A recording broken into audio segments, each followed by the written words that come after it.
बार दरूद पाक। और इस जज्बे के तहत, जिस जज्बे के तहत मैं आपकी खिदमत में अर्ज कर रहा हूं, एक बार दरूद पाक। कौन सा जज्बा? कि अल्लाह मैं एक दफा दरूद पाक पढ़ूंगा और एक दफा दरूद पाक पढ़ने पे 10 रहमतें मेरे ऊपर आ गई। मेरे मदीने वाले का फरमान है, खत्म। ना अपील की जरूरत है, ना दलील की जरूरत है, ना वकील की जरूरत है। मेरे आका ने फरमा दिया, सारी कायनात टूट के टुकड़े टुकड़े हो सकती है, मेरे मदीने वाले का फरमान रोज़े अव्वल से लेकर रोज़े आखिर तक हक है, सच है। वकफा बिल्लाहि वलियम वकफा बिल्लाहि नसीरा। एक दफा दरूद पाक। मैंने कई लोगों को यह नुस्खा बताया।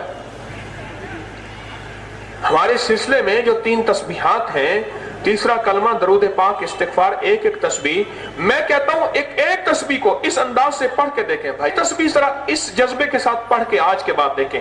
आज मुझसे वादा करें, मैं भी आप भी एक तस्बीह पढ़े बगैर नहीं सोएंगे।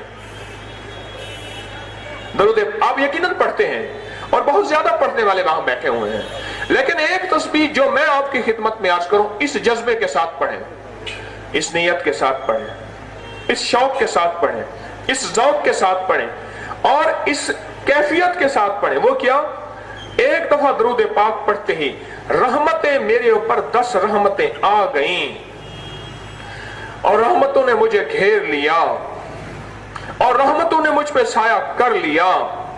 और फिर अपने आप से कहें कि एक रहमत आ जाए तो सारे जहान के काम बन जाएं, सारे जहान की मुश्किलें टल जाएं और सारे जहान की परेशानियां दूर हो जाएं और सारी मखलूक को रिज़्क, इज्जत, वुसअत, बरकत, राहत, शान और शौकत मिल जाए।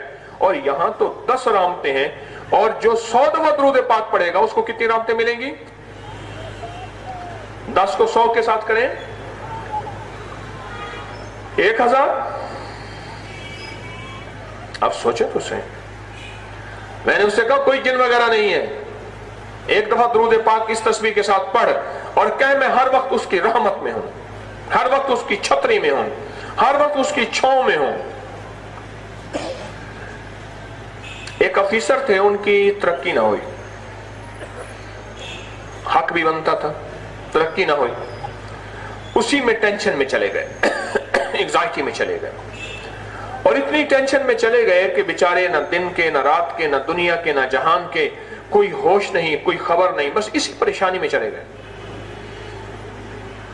मैं हर किसी को एक वजीफा नहीं बताता, मैं किसी को क्या देता हूं, किसी को क्या देता हूं। डॉक्टर क्या किसी को सबको एक ही दवाई देता है? हाल के मुताबिक, मरीज की हालत के मुताबिक, उसकी बीमारी, उसकी तकलीफ, उसकी उलझन के मुताबिक मैं उसको देता हूं। मैंने उससे कहा, मैंने कहा आप बिस्मिल्लाह करके ना दरूद पाक की कसरत करें और दरूद इस नियत से पढ़ें जिस नियत से मैं बता रहा हूं, इस नियत से पढ़ें और फिर आंखों से कमाल देखें। जज्बे के साथ एक एक दरूद को, एक एक दरूद पाक को डूब के पढ़ें। एक है 5 मिनट में एक तस्बीह खत्म करें, एक है 20 मिनट में 100 दफा पढ़ें, उसमें इसमें बड़ा फर्क है।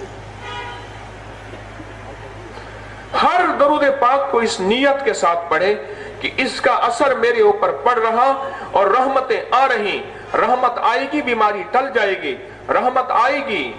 मैदे का निजाम खराब है तो ठीक हो जाएगा, जिगर का निजाम खराब है तो ठीक हो जाएगा। आखिर क्यों, मैं आपसे एक सवाल करूंगा, आखिर क्यों सारी इलाज के बाद कहते हैं दुआ करें, सारी दवाओं के बाद कहते हैं दुआ करें? आखिर क्यों इक्तिदार मिल जाता है, मुल्क का बादशाह हाथ में तस्बीह लेके फिरता है? वो तो मुल्क का वजीर आजम है, मुल्क का सदर है, मुल्क का बादशाह है, फिर हाथ में तस्बीह क्यों? फिर किसी बाबे के पास जाए दुआ कराना क्यों?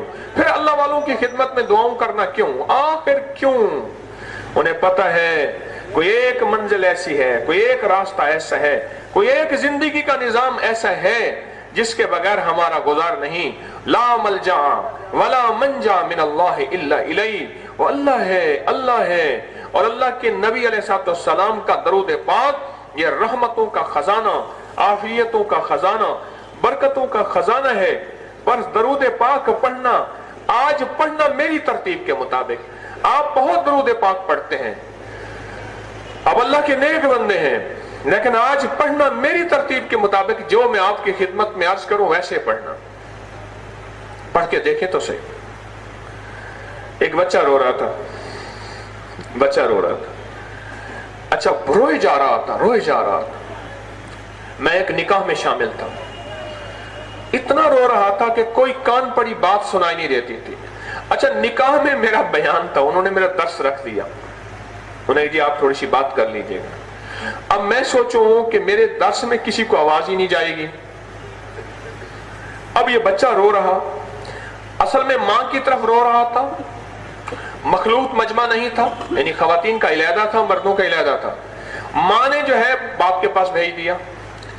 اب باپ کے پاس وہ روئے، اچانک میرے جی میں خیال آیا، میں نے کہا اس بچے کا علاج جو ہے نا وہ درود پاک کی رحمتوں سے کرتے ہیں۔ میں نے کیا کیا، درود پاک پڑھنا شروع کر دیا اور اس پہ توجہ ڈالی کہ رب کی رحمتیں اس کے بچے پہ چھا رہی اور رحمتوں میں سکون ہے۔ بچہ سکون میں آ رہا، یقین جانیے کوئی میں نے 11 بار پڑھا ہوگا یا 15 دفعہ پڑھا ہوگا، اس توجہ کے ساتھ بچہ سکون میں آ گیا، راحت میں آ گیا اور کھیلنے لگ گیا۔ اور میں حیران ہوا اس بات پہ نہیں، اس بات پہ کہ آج تک میں نے اتنی توجہ والا اس سے پہلے درود کیوں نہیں پڑھا تھا۔ بچہ ٹھیک ہو گیا۔ دیکھو رحمت میں سکون ہے یا بے سکونی، اور درود میں رحمت ہے، برکت ہے، عطا ہے، عافیت ہے، حسن و جمال ہے۔ اس جذبے کے ساتھ درود پاک پڑھیں، اس نیت کے ساتھ درود پاک پڑھیں۔ وعبقری حسان